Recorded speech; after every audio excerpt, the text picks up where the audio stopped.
성경 말씀 누가복음 2장입니다.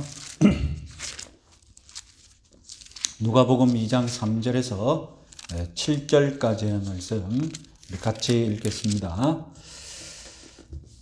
모든 사람이 호적하러 각각 고향으로 돌아가매 요셉도 다윗의 집 족속이므로 갈릴리 나사렛 동네에서 유대를 향하여 베들레헴이라 하는 다윗의 동네로 그 약혼한 마리아와 함께 호적하러 올라가니 마리아가 이미 잉태하였더라. 거기 있을 그때에 해산할 날이 차서 첫 아들을 낳아 강보에 싸서 구유에 누였으니 이는 여관에 있을 곳이 없음이러라. 아멘.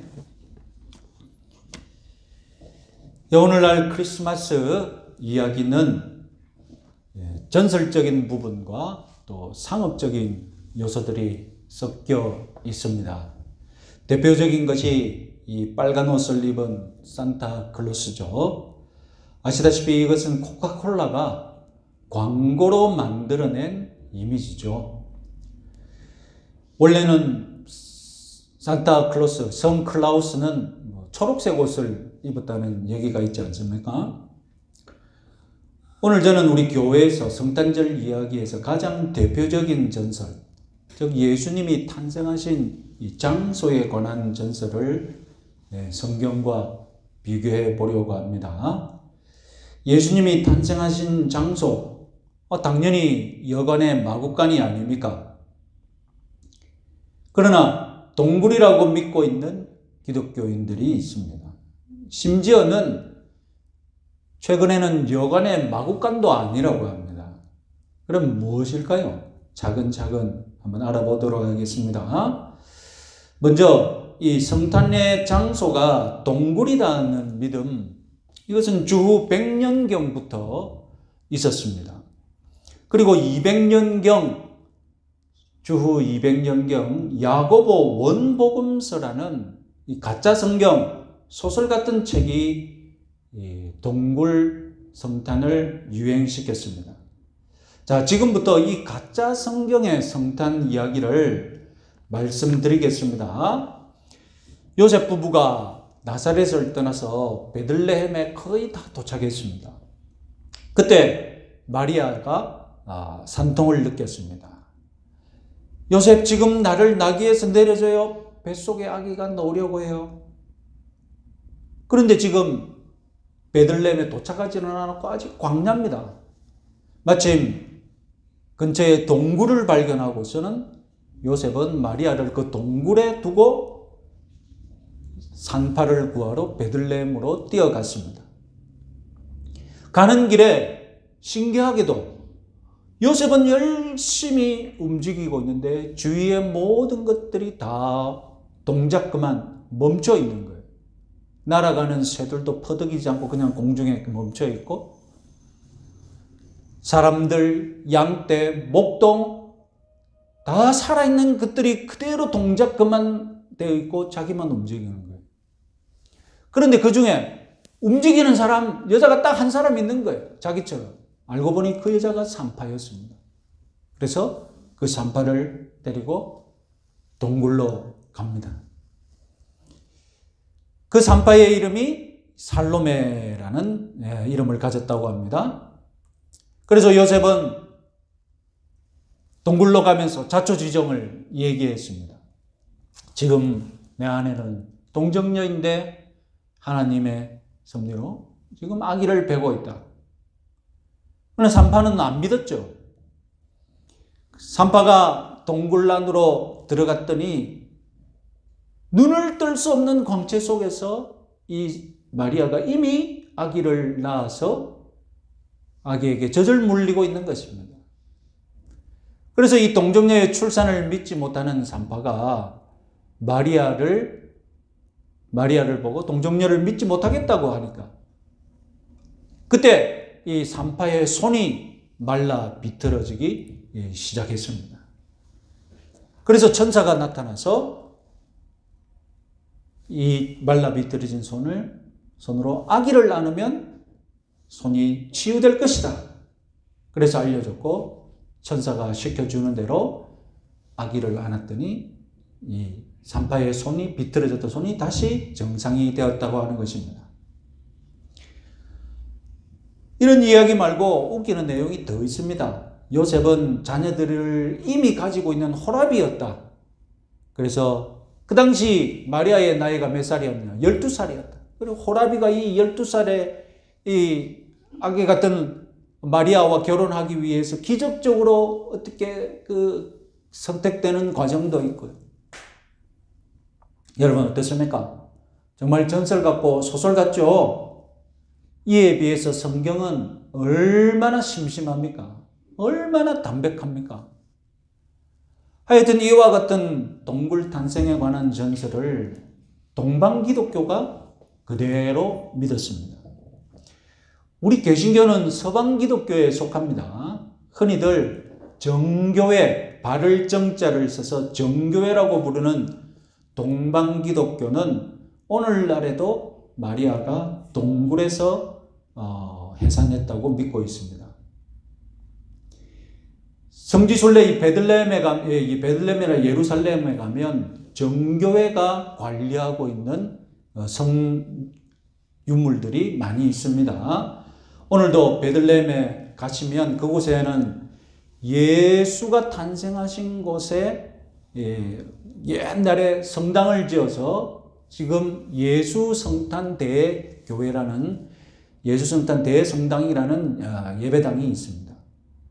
이 성당은 주 4세기경에 세워졌는데, 그러니까 원복음이 주 200년경에 나왔고, 그리고 예수성탄교회 베들레헴에 주 300년경에 세워졌습니다. 지금 그리스 정교회가 책임지고 관리하고 있습니다. 자, 사진을 한번 보시겠습니다. 아마 이번 주말에 이 베들레헴 보시면 교회 성당 문이 어떻습니까? 교회 성당 문이 굉장히 작죠. 큰 대문도 아니고 사람이 겨우 들어갈 만한 크기의 문이 있습니다. 왜 저렇게 문을 작게 만들었느냐? 고개 빳빳하게 들고 들어가지 말고 어떻게 하라고요? 숙이고 들어가라고. 여기는 누구도 고개를 들고 들어가는 곳이 아니라 경배하는 자세로 숙이고 들어가야 된다고 저렇게 문을 작게 만들어 놨습니다. 자, 그래서 들어가게 되시면 이제 무엇을 보느냐? 저 지하실에 원래는 동굴이었는데 이 동굴을 저렇게 좋게 만들어 놨습니다. 좀 더 자세히 보겠습니다. 안을 보면 저렇게 천정에 저렇게 해놓고요. 다음에 바닥이 저곳입니다. 저곳에서 이제 태어났다는 것이죠. 다음 보겠습니다. 자, 저 사진은 이제 그리스 정교회에서 소위 성화라고 우리가 그리는 거 있지 않습니까? 전문 용어로는 이콘이라고 부르고, 여기서 아이콘이라는 단어가 나왔죠. 이 이콘이라는 독특한 예수라든가 그 성인들을 그리는 독특한 그 그림, 그 디자인, 그런 풍이 있지 않습니까? 그래서 이 예수 성탄을 그리는 그림인데, 이 그림 속에서 태어난 장소는 어디입니까? 무슨 산 같은 데서 무슨 동굴 속이죠. 저렇게 동굴에서 태어났다고 믿고 그림으로도 저렇게 표현했습니다. 다음 그림 보겠습니다. 저 그림은 러시아 정교회가 동방이라고 하면 오늘날 러시아 그 밑에 있는 그 터키부터 그리스 그쪽 동쪽을 동방이라고 했거든요. 동로마 제국에 속해 있는 러시아도 오랫동안 러시아 정교회가 있었죠. 러시아 정교회에서 표현한 이 이콘입니다. 여기서도 역시 예수 태어난 곳은 어디로 그리고 있습니까? 동굴이죠. 집이 아니라 동굴에서 태어났다고 그리고 있습니다. 자, 그러면 우리는 의문이 있죠. 아니, 성경에서는 동굴이라는 단어가 없는데 왜 이들은 동굴이라고 하느냐? 성경에서는 그냥 집에서 태어났다고 그러는데, 마국간인 것 같은데 왜 동방은 동굴이라고 하느냐? 왜냐하면 2000년 전에는 동굴을 가축의 울이나 마구간으로 사용했기 때문입니다. 심지어 그 당시에는 동굴이 사람의 집인 경우도 흔했습니다. 처음부터 사람들이 좋은 집을 지어놓고 마을을 형성했다고 여러분 믿으면 안 됩니다. 처음에 여러분 사람이 살던 자기 집 삼았던 곳은 어디입니까? 동굴이죠. 동굴에서 살다가 이제 조금 발전하면서 밖으로 나와서 집을 짓는 기술을 가졌고, 그래서 집들이 모이면 마을이 형성되는 것이죠. 그래서 오늘날 학자들 중에는 성탄의 장소는 목자들의 동굴이라고 주장하는 그런 진지한 주장까지도 있습니다. 그러니까 이미 주후 100년경부터 자기가 동굴에서 살고 있으니까, 주위에서 보면 사람들이 동굴에서 살고 있으니까, 그러면 예수님도 동굴에서 태어났을 것이다 라고 자연스럽게 유추하고 믿었던 것입니다. 자, 이것이 동방기독교의 동굴 탄생, 동굴 성탄이 자리 잡은 배경이고요. 자, 그러면 오늘날 우리가 속한 서방 기독교가 믿고 있는 성탄 장소, 여관의 마구간이다. 맞을까요? 역시 이런 믿음에도 오해들이 있습니다. 자, 첫 번째 오해는 이 마리아가 베들레헴에 도착하자마자 진통이 시작되었다는 것입니다. 동방 기독교가 베들레헴에 거의 다 와서 광야의 동굴에서 나왔다면, 서방 기독교는 마리아가 베들레헴에 도착하자마자 출산했다고 흔히들 얘기하죠. 그러나 여러분, 오늘 성경 본문 6절을 같이 한번 읽어보겠습니다. 거기 있을 그때에 해산할 날이 차서. 자, 이 표현은 분명하게 마리아 부부가, 요셉 부부가 베들레헴에 머물러 있는 동안에 출산했다는 것을 뜻합니다. 그래서 가톨릭의 공동 번역도 그들이 베들레헴에 가 머물러 있는 동안 이렇게 번역했습니다. 성경은 분명하게 베들레헴에서 머물고 있는 중에 성탄이 있었다고 말합니다. 아마 요셉은 호적 신고 때문에 자신의 본적에 왔지만 온 김에 여유 있게 도착해서 많은 친지들을 만나면서 시간을 보내고 있었을 것입니다. 자, 두 번째로 본격적으로 우리 서방 기독교가 믿고 있는 성탄 장소, 여관의 마구간에 대해서 말씀드리겠습니다. 여관의 마구간은 잘못된 번역과 2000년 전 가옥 형태를 몰랐기 때문에 생긴 오해, 이 잘못된 믿음입니다. 자, 먼저 오늘 본문의 7절 여관이라고 번역된 단어를 한번 바로 잡아 보겠습니다. 여관으로 번역된 이 헬라어 카타리마라는 단어인데, 이 단어의 뜻이 그러면 여관이냐? 아닙니다. 여관을 뜻하는 헬라어는 따로 있습니다. 선한 사마리아인 비유에서 주막으로 번역된 단어가 바로 여관이죠. 우리 성경에서 주막으로 번역된 2000년 전의 여관, 그럼 오늘날 여관처럼 무슨 방이 다 구분되어 있고 무슨 침실이 준비되어 있고 그렇게 생각하시면 안 됩니다. 2000년 전 주막으로 번역되는 이 여관은 그냥 큰 방에 추위만, 그냥 그 하룻밤만 추위하고 그거 피해가는 장소지. 그래서 넓은 장소에 그냥 사람들이 쪼그려 앉아서 그 간단하게 눈만 눕혀서 하룻밤만 피하는 그런 장소입니다. 쪼그려 자는 곳에 지나지 않았습니다. 그러면 이 여관으로 번역된 카타리마는 어떻게 번역되어야 되느냐? 우리 성경에 잘 번역된 곳이 있습니다. 바로 누가복음 22장에 예수님이 마지막 체포되시기 전날에 성만찬을 제정하는 본문에서 이 카타리마가 아주 잘 번역되어 있습니다. 누가복음 22장 10절에서 12절까지의 말씀, 한번 읽어보겠습니다. 자, 이르시되 보라 너희가 성내로 들어가면 물 한 동이를 가지고 가는 사람을 만나리니 그가 들어가는 집으로 따라 들어가서 그 집 주인에게 이르되 선생님이 내게 하실 말씀이 내가 내 제자들과 함께 유월절을 먹을 객실이 어디 있느냐 하시더라 하라.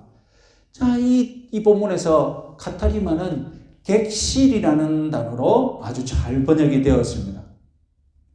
객실이 정확한 번역입니다. 그런데 이 객실을 오늘날 여러 개의 방이 있는 호텔에 또 객실로 받아들여서는 안 됩니다. 이것이 자꾸 우리가 서양 문화로 자꾸 이미 오늘날 우리가 가지고 있는 서양 문화로 성경을 보는 것이죠. 2000년 전 카타리마 이 객실을 바로 이해하려면 차라리 우리가 알고 있는 사랑방 개념이 더 좋습니다. 자, 2000년 전 카타리마, 2000년 전 객실 사랑방, 유대인들의 사랑방은 어땠을까? 우리 2000년 전에 가옥 구조를 복원한 사진을 하나 한번 보시겠습니다. 자, 이 사진은 지상의 평평한 땅 위에 지은 2층 집입니다. 1층이 마국간 공간이죠. 1층이 마국간 공간이면 사람은 2층에 삽니다. 그리고 오늘날 우리가 기독교 영화에서 볼 수 있는 유대인들 집을 보면 흔히 이제 이런 집을 보여주죠. 그래서 2층에서 사람이 내려와서 마국간을 보는 그런 장면을 볼 수 있습니다. 자, 그러면 2층으로 높이면 부담이 되잖아요. 2층을 높이지 않고 단층에서도 2층을 만들 수가 있습니다. 이 사진이 단층이지만 계단을 둬서 계단 아래쪽은 마국간으로 쓰고 계단 위쪽은 사람을 위한 공간으로 지은 집입니다. 자, 이처럼 집안에 가축을 위한 공간이 있는 것이 이 특징인데요. 우리 생각의 마국간은 어떻습니까? 우리 생각의 마국간은 집 밖에 서부 시대에 서양에서 만든 그 마국간의 개념이 우리 머릿속에 있잖아요.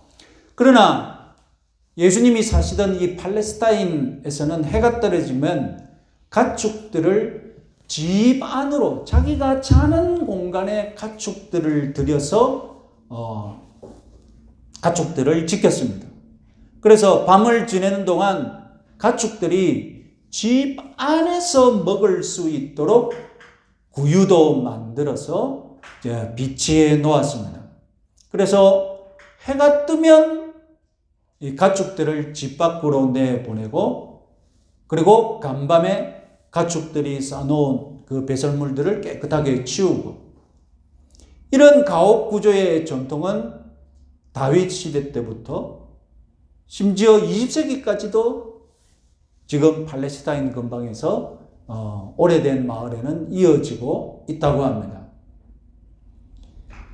오늘날 우리 동양에서도 가축과 사람이 너무 가까이 지내는 그런 문화 때문에 전염병의 위험이라든가 그런 게 생긴다고 중국에서 그런 거 많이 얘기하지 않습니까?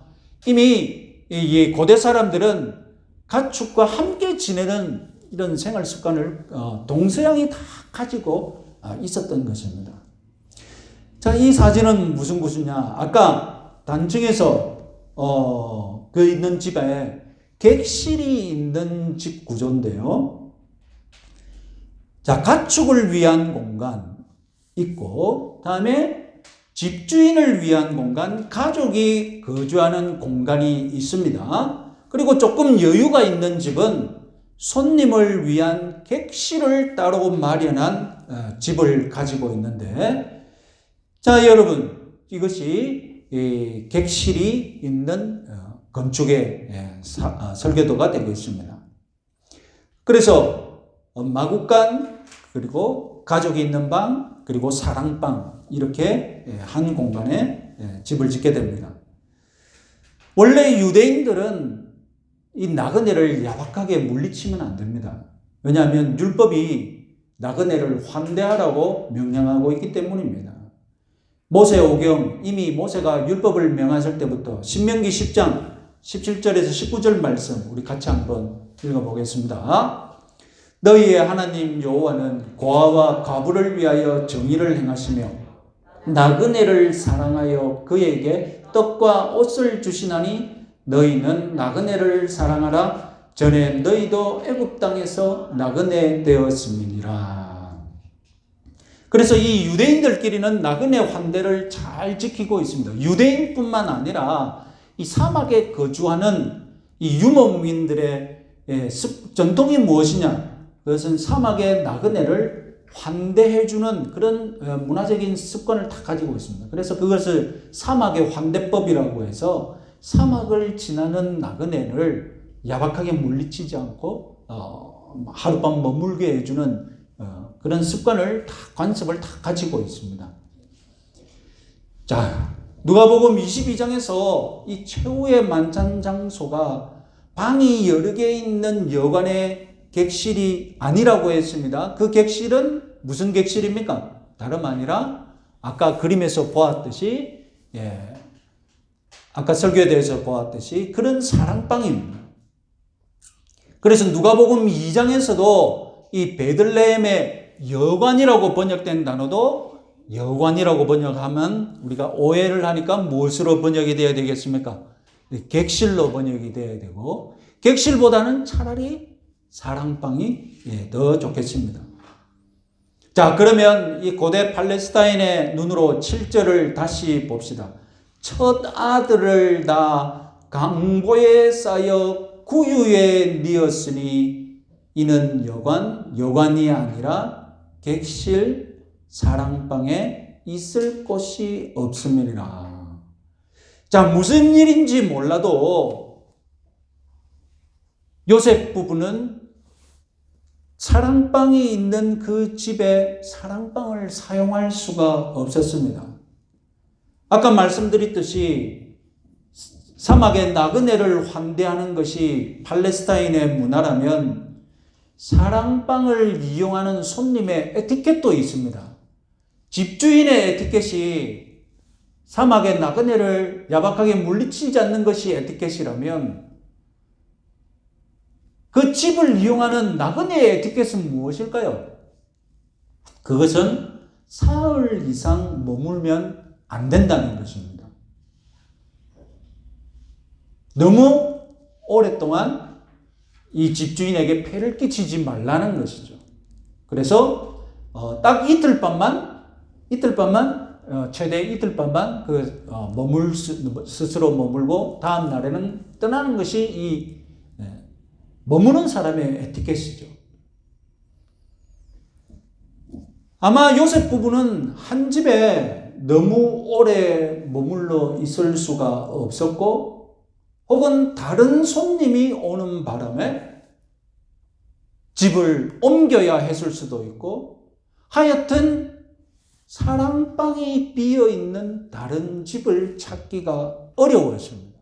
바로 이때 마리아에게서 이제 양수가 터지면서 지금 출산이 임박했던 것입니다. 그러니까 이제 여러분 지금 베들레헴은 집성촌입니다.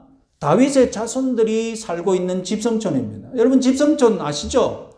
가면 다 뭡니까? 가면 다 삼촌이고 다 아재고 다 그렇습니다. 그래서 그죠? 저도 한번 어렸을 때 집성촌에 가봤는데 나이 많은 분이 막 형님이라고 해서 아이고 나하고 학년이 같다면서 나는 어린데 한참 나이 많은 어르신이 내가 네 형님이다 하고 그렇게 그게 집성촌인 거예요. 그러면 여러분 지금 요셉과 마리아는 그런 집성촌에 왔습니다. 알고 보면 다 한 집 건너 다 친척이에요. 내 먼 친척벌의 임산부가 지금 양수가 터졌는데 이미 사랑방을 쓸 수 없다면 그러면 여러분 같으면 어떻게 하시겠습니까? 여러분 같으면 내실, 내가 쓰고 있는 안방에 임산부를 들여서 몸을 풀 수 있게 하지 않으시겠습니까? 마리아가 바로 그런 환대를 받았던 것입니다. 그럼 구유는 어디서 난 것입니까? 내실에 들어가는데 구유는 어디서 난 것입니까? 아까 여러분 사진을 다시 한번 보세요. 아까 사진을 다시 한번 봅시다. 집 사진. 여기 여러분, 구유가 있습니까? 없습니까? 내실에 들어가야 구유가 있어요. 객실에 머물면 구유가 없어요. 내실에 들어가면 그곳에 가축이 있는 곳에 구유가 있으니까 구유가 있는 것입니다. 갓 태어난 아기를 구유에 누였던 것입니다. 이것은 분명히 섭리적인 행동이었습니다. 아마 돌구유였을 수도 있습니다.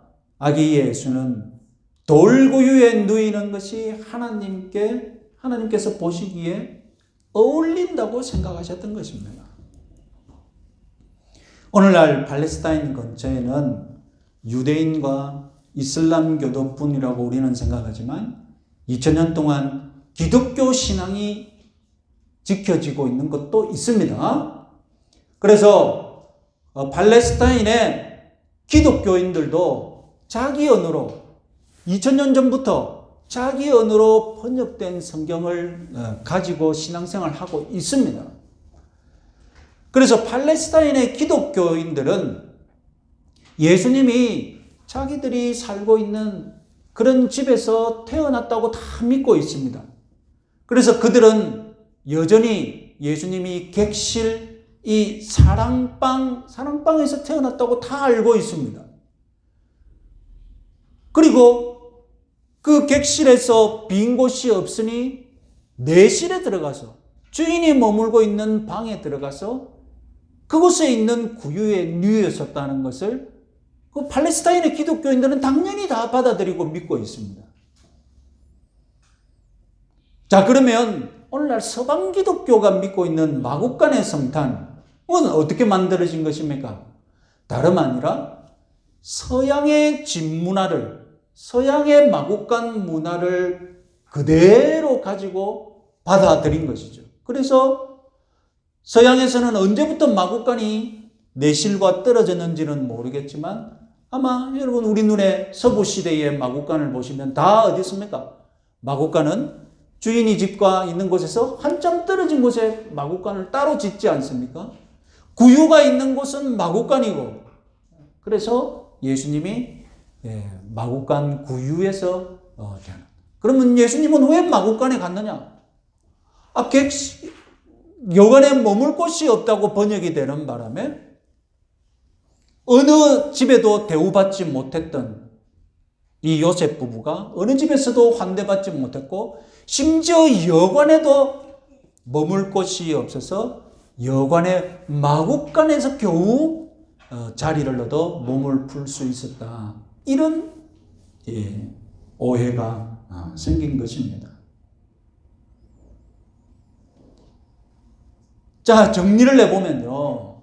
베들레헴의 첫 번째 성탄절에 요셉 부부에게 일어났던 실상.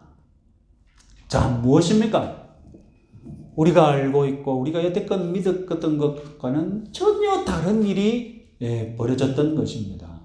다윗의 자손 요셉은 다윗의 동네인 베들레헴에 갔습니다. 그곳은 집성촌으로 다윗의 친인척들, 요셉의 친인척들이 많이 살고 있는 곳입니다.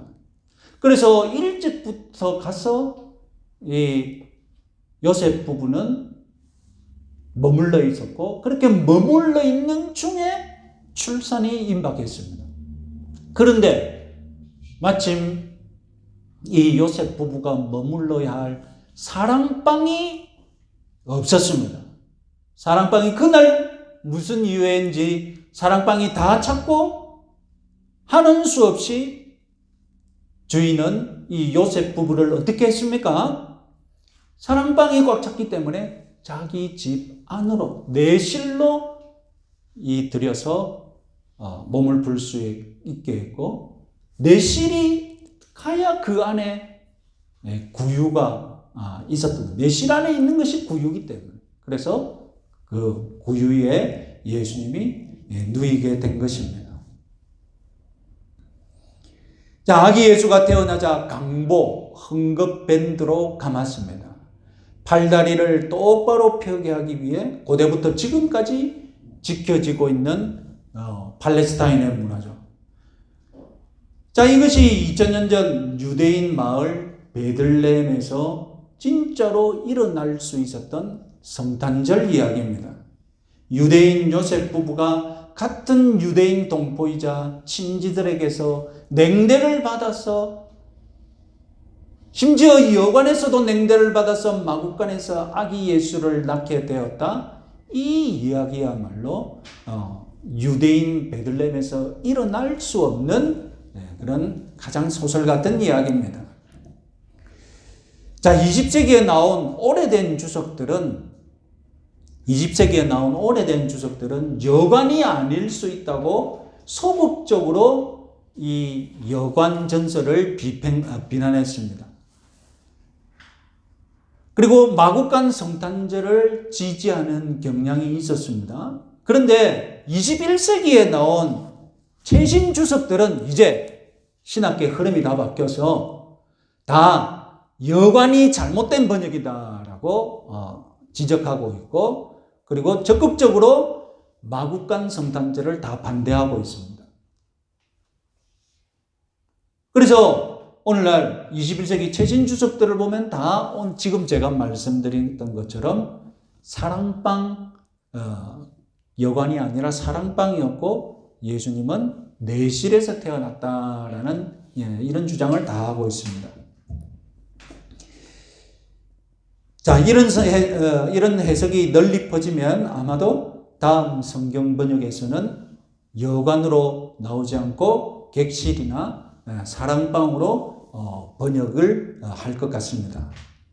자, 우리가 복원해 보았던 첫 번째 성탄절의 진상 무엇이었습니까? 한 유대인 가정이 요셉과 마리아를 환대하여서 예수님의 탄생이라는 엄청난 사건을 일으키게 했다는 것입니다. 이것이 너무나 새롭고 그동안 우리가 알고 있었던 전설이 너무나 뿌리가 깊기 때문에 앞으로도 제가 성탄절에 이런 내용을 한 번 더 계속해서 반복해서 여러분들이 머리에 익히도록 하겠습니다. 자, 성탄절의 출발은 다름 아니라 손님 대접하기, 손님 환대하기였습니다. 여러분, 사랑을 어떻게 표현할까요? 구약 성경은 사랑의 표현이 없다고 우리는 느끼기 쉽습니다. 그러나 여러분, 사랑의 표현은 어디서 시작됩니까?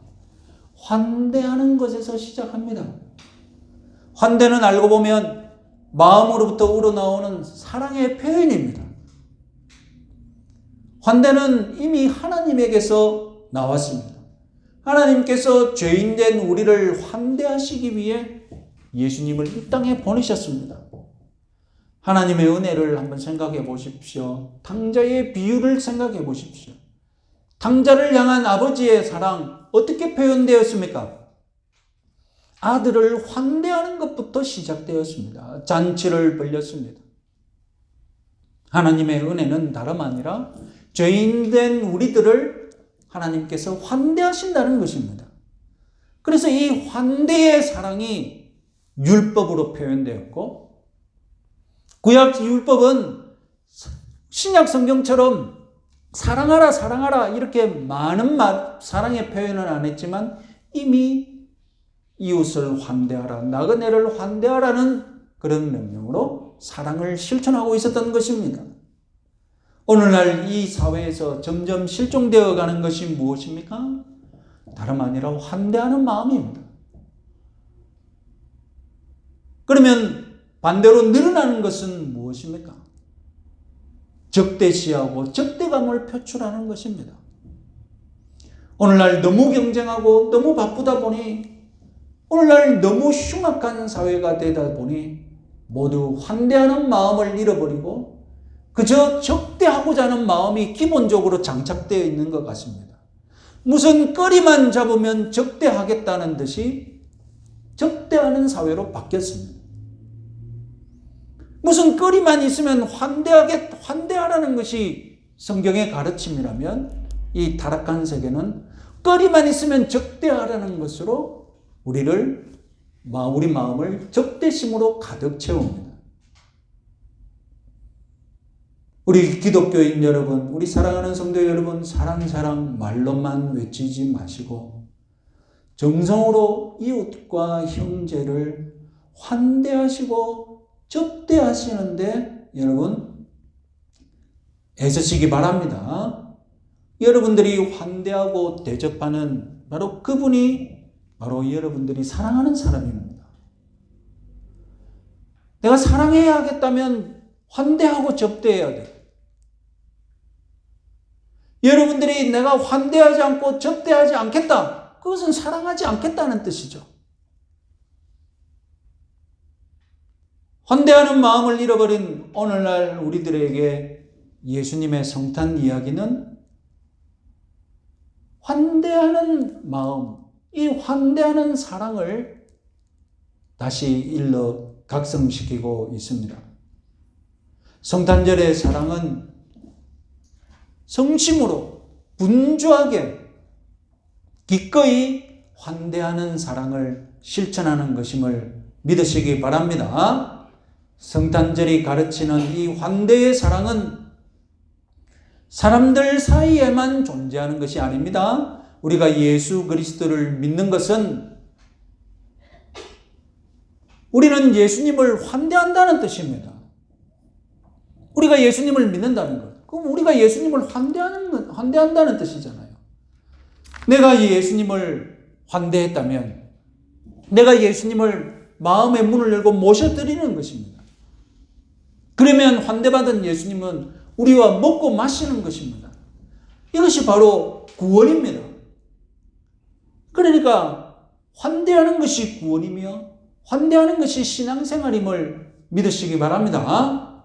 우리는 주님으로부터 환대받은 몸입니다. 그래서 우리도 주님을 환대하여서 영접한 것입니다. 이 환대를 이제 하나님과 우리 사이에 있는 이 환대의 관계를 성경은 어떻게 하라는 것입니까? 우리와 이웃 사이로 확대하라는 것 아닙니까? 하나님 사랑, 이웃 사랑, 다른 말로 하면 하나님 환대, 이웃 환대라고 바꿔 말할 수 있습니다. 이번 성탄절에 모두 이 환대의 성탄을 기억하시고 실천하시는 여러분들 되시기 바랍니다.